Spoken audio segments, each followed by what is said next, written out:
Tracer.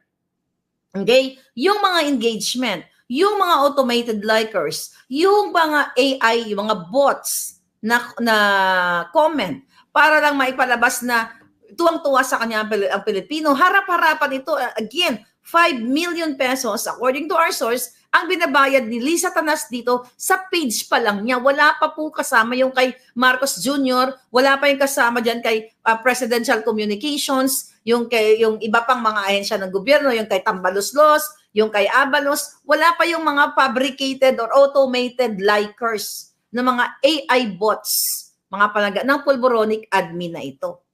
So kung ito, harap-harapan na ipinapakita sa inyo, parang ganito yan eh, harap-harapan na gumugurgur sila ng tao. Nagbabayad sila ng mga AI bots sa mga Vietcong, na mga peking, mga page or